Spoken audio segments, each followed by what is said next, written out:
ইউসুফ আলাইহিস সালাম শেষ পর্যন্ত করলেন কি? সর্বশেষ চেষ্টা করলেন কার ভয়ে? ওয়াল্লাযীনা জাহাদু ফীনা লানহদিয়ান্নাহুম সুবুলানা। সাবিল কিন্তু বলা হয়নি সুবুলানা, সাবিলের বহুবচন। যে ব্যক্তি আল্লাহর পথে আসতে চায়, যে ব্যক্তি আল্লাহর পথে চেষ্টা করে আল্লাহর পথে আসার জন্য, আল্লাহ তার জন্য এক পথ নন হাজারো পথ তার জন্য খুলে দেয়। যত দরজা লাগাইছে চোখ বন্ধ করে দরজার দিকে দৌড় মেরেছেন। রাজদরবারের শক্ত শক্ত তালা, রাজদরবারের তালা কি দুর্বল? শক্ত শক্ত তালা। সমস্ত তালাগুলো সব লকগুলো লক খুলে গেল, পটপট করে খুলে গেল। বাইরে চলে গেলেন, বাইরে বের হয়ে গেলেন। আল্লাহ তাকে হেফাজত করলেন, কারণ বান্দা চেষ্টা করবে, সাহায্য করবেন কে? আসতে বলবেন না, কে সাহায্য করবেন? তোমার সামনে বহু অফার আসবে, নেতৃত্বের জন্য অফার আসবে। তো এই দলটা করতো, কে চেয়ার দেওয়া হবে, আসবে না? এটা একটা লোভ না? লোভ। নেতৃত্বের লোভ তোমার কাছে দেবে, অর্থের লোভ দেবে, নারীর লোভ দেবে। যে নেতাগুলো তোমাকে নামাজের কথা বলে না, যে নেতাগুলো তোমাকে পরকালের কথা শেখায় না, যে নেতাগুলো তোমাকে দিনের কথা শেখায় না, যে নেতা তোমার হাতে মদের বোতল তুলে দেয়, ইয়াবার ট্যাবলেট তুলে দেয়, নারী তুলে দেয়, সমস্ত নেতৃত্বের মুখে আমরা জুতা মারি। ওরা তোমার আখিরাতকে নষ্ট করে দেবে, ওইদিকে যাওয়া যাবে না। আজকে চিন্তা করেন, 5000 বছর আগের যে ঘৃণ্য ইতিহাস ছিল, সেই ইতিহাস আজকে পুনরাবৃত্তি করার জন্য বিভিন্ন ছলেবলে কৌশলে আমার দেশের কিছু সমকামী নেতা বের হইছে। সমকামী কিছু নেতা বের হইছে। এরা সমকামী, হোমোসেক্স, সেম সেক্সকে প্রমোট করার জন্য তারা চেষ্টা করছে। অথচ এটা সম্পূর্ণ বিকৃত রুচি, বিকৃত মানসিকতার বহিঃপ্রকাশ, যা কুত্তার মধ্যেও নাই। কোন কুকুরের মধ্যে কি এগুলো আছে? কোন কুকুর কি কুকুরের গায়ে চড়ে? কোন শুকর কি শুকুরের গায়ে চড়ে? যা শুকুর কুকুরের ভিতরে নাই। আজকে পুরুষ পুরুষকে বিয়ে করবে, নারী নারীকে বিয়ে করবে। শরীফা নাকি শরীফ শরীফা হবে, হাবিব হাবিবা হবে, করিম করিমা হবে। এগুলো কি? সম্মানিত ভাইয়েরা, ট্রান্সজেন্ডার এটা ভয়ঙ্কর একটা রূপ।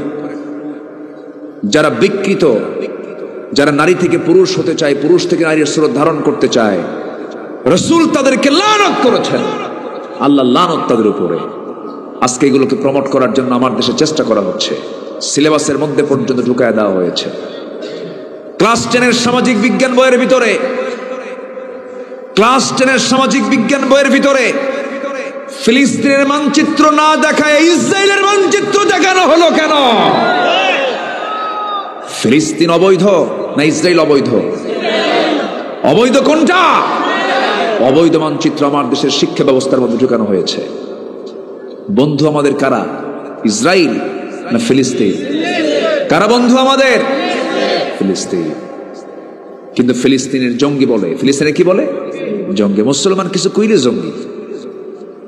সম্মানিত ভাইয়েরা, আমাদের সজাগ থাকতে হবে, আমাদের সতর্ক থাকতে হবে।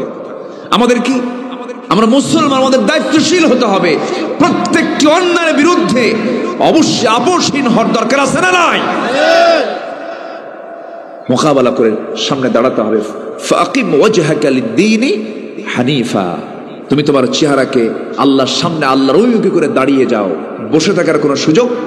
কুম ফানজির ওয়া রাব্বাকা ফাকাব্বির ওয়া সিয়াবাকা ফাতাহহির। আল্লাহু আকবার। আল্লাহু আকবার। সম্মানিত ভাইয়েরা, আজকে সমকামিতার ব্যাপারে, যেটা 5000 বছর আগে কওমে লূতের সময় এই সমকামিতার ব্যাপক বিস্তৃত হয়েছিল, আল্লাহ তাআলা শেষ পর্যন্ত লূত আলাইহিস সালাতু ওয়াস সালামকে বললেন, তুমি সরে যাও, আজ সকাল হতে হতেই এদের উপরে গজব নাজিল হবে। এরা সমকামী ছিল। আজকেও সেই চিত্র এখনো আছে। আল্লাহ তাআলা ফি আদনাল আরদ, গোটা পৃথিবীর সবচাইতে নিম্নাঞ্চল এলাকা জর্দানের ডেড সি এলাকা। এটা ডেড সি এলাকা হলো কেন? মৃত সাগর কেন হলো? কেন নিম্নাঞ্চল হলো গোটা পৃথিবী থেকে? এর কারণ হলো ওই জাতিকে আল্লাহ তাআলা সেই সময় 5000 বছর আগে এদেরকে সোজা আসমানের উপরে তুলে এমন এক ঠেকনা মেরেছেন, গেড়ে দিয়ে দুনিয়া থেকে নাস্তানাবুদ করে দিয়েছেন। কেন? সমকামিতা। অথচ সেই সমকামিতার ব্যাপারে কিছু ভালো দিকও বলেছেন অনেক ওই অন্য ধর্মের মানুষও। যেরকম ইংল্যান্ডের একজন প্রধানমন্ত্রী ঋষি সোনাক, ভারতীয় বংশোদ্ভূত, তিনি বলেছেন a man is a man, A women is a women, that's just a common sense. একটা পুরুষ একটা পুরুষ, একটা নারী একটা নারী, এটা বোঝার জন্য বুদ্ধিজীবী হওয়া লাগে না, এটা কমন সেন্সই যথেষ্ট। ঠিক কিনা? আসতে বলবেন না, জোরে বলেন ঠিক কিনা? আমরা এইসব বিষয়ে আমরা সতর্ক থাকবো। জোরে বলি ইনশাআল্লাহ, জোরে বলি ইনশাআল্লাহ। নামাজ পড়বো কয় ওয়াক্ত? আল্লাহ তাআলা বলছেন তবে হ্যাঁ 9টা কাজ যাদের মধ্যে থাকবে আমি ওদেরকে সম্মানজনক জান্নাত দেব। জোরে বলি সুবহানাল্লাহ। তারা জান্নাতে সম্মানিত হয়ে যাবে, জান্নাতে আমি তাদেরকে ঢুকায় দেব। এর মধ্যে 1 নম্বর গুণ হলো নামাজ। নামাজ তো পড়তেই হবে। আজান হওয়ার সঙ্গে সঙ্গে যার দিলটা ছটফট করে না মসজিদে যাওয়ার জন্য, সেই দিলটা এখনো পরিপূর্ণ ইমানদার হয় নাই। আজান শোনার সঙ্গে সঙ্গে ছুটে চলবো কোথায় বলেন? নামাজের দিকে, মসজিদের দিকে। নামাজটা পড়বো, মনোযোগ দিয়ে নামাজটা পড়তে হবে, মনোযোগী হয়ে নামাজটা পড়তে হবে, খুশুর সঙ্গে নামাজটা পড়তে হবে, নামাজের ব্যাপারে যত্নবান হতে হবে। যার জীবনের নামাজটা যত সুন্দর হবে তার ইমানটা তত সুন্দর হয়ে যাবে। নামাজকে আমরা সুন্দর করব, জোরে বলি ইনশাআল্লাহ। নামাজ যখন পড়ব মনে করব আমার সামনে কে দাঁড়ায় আছেন। আসতে বলবেন না, কে দাঁড়ায় আছেন? আল্লাহ দাঁড়ায় আছেন। নামাজের ব্যাপারে সাহাবায়ে কেরাম কতটুকু যত্নশীল ছিলেন, কি মনোযোগ তারা দিয়েছেন নামাজের ভিতরে। নামাজে যখন দাঁড়ায় গেছেন, জাতুর রিকা এক যুদ্ধের ময়দানে আমার নবীজি রাতের বেলা বিশ্রাম নিচ্ছেন তাঁবুর ভিতরে। রাসূল বললেন সাহাবীরা পাহাড়ে দাঁড়িয়ে যাও, রাত্রে বেলা শত্রু আক্রমণ করতে পারে। আমার নবীজির 10 বছরে 27টি যুদ্ধের নেতৃত্ব দিতে হয়েছে, 86টি যুদ্ধ পরিচালনা করতে হয়েছে। এখন বলুন আমার নবী ঘোড়ার পিঠে কম চড়েছেন না বেশি চড়েছেন? বলেন, কম চড়ছেন না বেশি চড়ছেন? বেশি চড়ছেন। আমার নবীজি আরাম ফরমাচ্ছিলেন, এমন সময় দুজন সাহাবীকে দায়িত্ব দিলেন, আব্বাদ এবং আম্মার রাদিয়াল্লাহু আনহুমা। এই 2 সাহাবী দায়িত্বরত ছিলেন। আব্বাদ বলছেন ভাই আমার কেমন যেন মনে হচ্ছে, আম্মার বলছেন ভাই আমার কেমন যেন মনে হচ্ছে, আমি একটু ঘুমাই, তুমি পাহাড়া দাও। সাইয়েদনা আব্বাদকে দায়িত্ব দিয়ে আম্মার ঘুমিয়ে পড়লেন। আব্বাদ রাদিয়াল্লাহু আনহু মনে মনে চিন্তা করলেন খামাখা দাঁড়ায় থেকে লাভ কি, তাহাজ্জুদের সময় হয়ে গেছে, নামাজে দাঁড়ায়া যায়। ওযু বানালেন, নামাজে দাঁড়ালেন। নামাজ যখন শুরু করেছেন, প্রথম রাকাত পড়তেছেন, এমন সময় শত্রু দূর থেকে মার্ক করে ফেলেছে, কি যেন দাঁড়ায় আছে। একটা তীর সোজা মেরে দিয়েছে, তার দিকে লক্ষ্য করে সোজা ডান পায়ে লেগেছে, ফিঙ্কি দিয়ে রক্ত পড়া শুরু হয়ে গেছে। কিন্তু আব্বাদ নামাজ ছাড়ে না। রুকুতে চলে গেছেন, সেজদায় চলে গেছেন, সেজদা থেকে উঠে দাঁড়ালেন, আরেকটা তীর এসে বাম পায়ে লাগলো, নামাজ ছাড়ে না। কিন্তু ফিঙ্কি দিয়ে রক্তগুলো ঘুমন্ত সাহাবী আম্মারের গায়ের উপরে পড়েছে। আম্মার ঘুম থেকে জায়গা পেয়ে গেছেন, জায়গা পেয়ে বলছেন ওরে আব্বাদ, শত্রু তোমাকে অ্যাটাক করে ফেলেছে, তুমি এখানে কি করো, নামাজটা ছেড়ে দাও। তবুও তিনি নামাজ ছাড়লেন না। কষ্ট করে করে 2 পায়ে বিদ্ধ হওয়া তীরটা নিয়ে রুকু করলেন, সেজদা দিলেন, সালামটা ফিরলেন। সালাম ফেরার পরে বলছেন ভাই আম্মার, তুমি আমাকে নামাজ ছাড়তে বলতেছো, কিন্তু আমি নামাজ ছাড়তে পারতেছি না, কারণ আমার মন বলছে আমার আল্লাহ আমার সঙ্গে কথা বলতেছে। আমি নামাজ কেমনে ছাড়বো রে ভাই? আমার মনে হচ্ছিল নামাজের মধ্যে আমি যে মজাটা পাচ্ছিলাম, যেন আমার মনে হচ্ছিল যেন ওই শত্রুপক্ষের 2টা তীরে 2টা পায়ে লেগেছে, আরেকটা তীরে যদি আমার বক্ষে যদি ভেদ করে দিত, আমি দুনিয়া থেকে ফিঙ্কি দিয়ে রক্ত বের হয়ে যেত, আমি শহীদ হয়ে আমি আল্লাহর জান্নাতে চলে যেতাম। নামাজের মধ্যে এমন মজা তারা পেয়েছে। আমার বন্ধুগণ, নামাজকে আমরা সুন্দর করব, পরিবারকে নামাজ দিয়ে সাজিয়ে ফেলব। মসজিদে জামাত পাই নাই, বাড়িতে জামাত শুরু করে দেব, নিজে ইমাম হয়ে যাব, পিছনে বউ দাঁড়াবে, ছেলের সন্তানগুলো পাশে দাঁড়াবে, মেয়ের সন্তানরা বউয়ের সঙ্গে দাঁড়াবে। নামাজের পরিবেশ বাড়িতে আনবো। মসজিদ শুধু সেজদার জায়গা নয়, বাড়িও সেজদার জায়গা, কারণ এই উম্মতের জন্য প্রত্যেকটা জমিনই হলো সেজদার জায়গা। রাসূলুল্লাহ সাল্লাল্লাহু আলাইহি ওয়াসাল্লাম মাঝে মাঝে ফরজ নামাজটা মসজিদে পড়তেন, বাকি নামাজগুলো ঘরে পড়তেন। ঘরের মধ্যে নামাজের পরিবেশ আনতে হবে। বউকে ডাক দিয়ে বলতে হবে, বউ আমার, এই দুনিয়াতে একই ছাদের নিচে যেমন তোমার সঙ্গে সময়টা কাটায়া দিলাম, জান্নাতে আমরা একসঙ্গে সময় কাটাবো। তুমি যদি নামাজ না পড়ো জান্নাতে আমরা কেমনে থাকবো? জান্নাত তো আমরা একসঙ্গে থাকতে পারবো না। মেয়ের সন্তান ছেলে সন্তানগুলোকে ডাক দিয়ে বলবো, মা রে, পর্দা তোদের জন্য ফরজ, পর্দা লঙ্ঘন করলে পরে জাহান্নাম যেতে হবে। দুনিয়াতে যেমন একসঙ্গে আমরা একসঙ্গে বসবাস করেছি, জান্নাতের মধ্যে আমরা একসঙ্গে বসবাস করব। পর্দা কর। ছেলেদেরকে বলবো, বাজান নামাজটা পর, দিনটা মেনে চল, জান্নাতের মধ্যে একসঙ্গে থাকবো। এমন করে আমরা পরিবারকে সাজাবো, যে পরিবার নামাজ দিয়ে সাজানো হয় সেই পরিবার হলো পৃথিবীর শ্রেষ্ঠ পরিবার। ঠিক কিনা? ঠিক কিনা? নামাজ দিয়ে আমরা সাজাবো। আমার ভাইয়েরা, নাম্বার 2, সময় তো অল্প, অনেক টাইম চলে যাচ্ছে।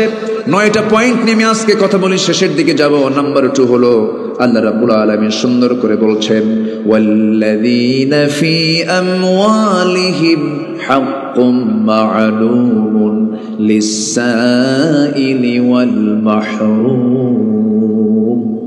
যারা সাইলদের হক আদায় করে, অর্থাৎ এখানে যাকাতের কথা আসছে। যাকাত ভিত্তিক জীবন যাপন যারা করবে, যাকাত যারা ঠিক মতো আদায় করবে, যেখানে নামাজের ওয়াজ সেখানে কিসের ওয়াজ? আল্লাহর। বলেন কিসের ওয়াজ? নামাজ আছে যেখানে, যাকাত আছে সেখানে। নামাজ হলো আল্লাহর হক, যাকাত হলো বান্দার হক। আল্লাহ আল্লাহর হকের সঙ্গে বান্দার হকটা জোড়াইয়া দিয়েছেন। নামাজ পড়বেন, যাকাত দেবেন না, নট অ্যালাউ। যাকাত দিবেন না, নামাজ পড়বেন, নট অ্যালাউ। যাকাতও দিতে হবে, নামাজও পড়তে হবে। যাকাত তো তারাই দেবে না যারা সুদ খায়। ঠিক আছে নাকি না? বলেন ঠিক কি না? সুদের বিপরীত কি? যাকাত। যাকাতের বিপরীত কি?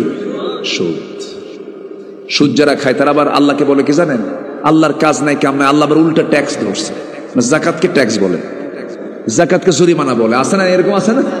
আচ্ছা, যাকাত দিতে হবে। এটিকে নফল মনে করে না ফরজ মনে করে?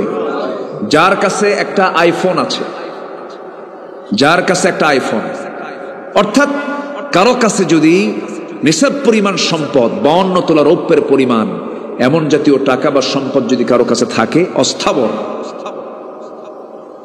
তাহলে তাকে বছরে হিসাব করে তাকে যাকাত দিতে হবে।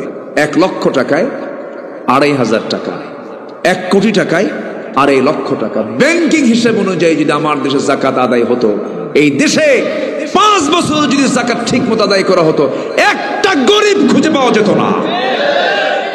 একটা গরিব খুঁজে পাওয়া যেত না। দেয় না তো?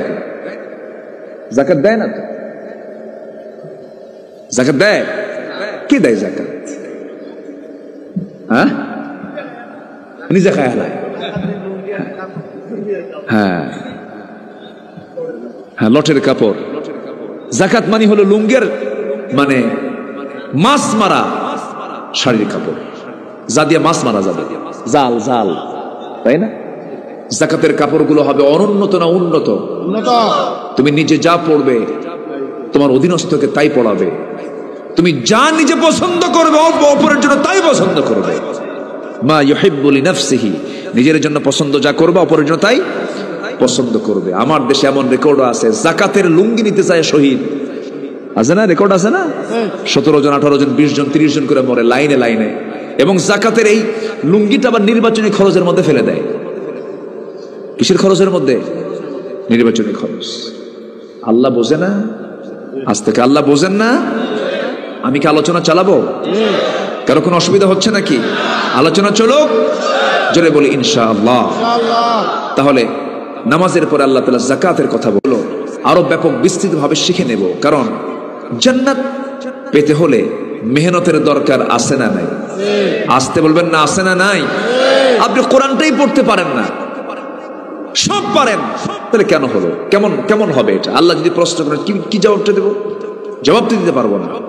বুড়ো চাচার বয়স 70 বছর, বুড়ো চাচা কোরআন পড়তে পারে না। যদি বলি চাচা কোরআনটা পড়েন, কে বাবা মুখেই আসে না।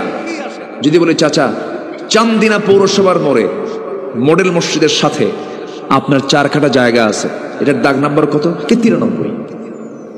তাহলে আপনার দাগ নাম্বার, দুনিয়ার জমির দাগ নাম্বার মুখস্থ আছে, খতিয়ান নাম্বার মুখস্থ আছে, এবং সপ্তাহে 3 দিন একদম কুমিল্লা কোর্টে যায় মানে জমির কাগজপত্র নিয়ে মামলাও করে, উকিলকে উল্টো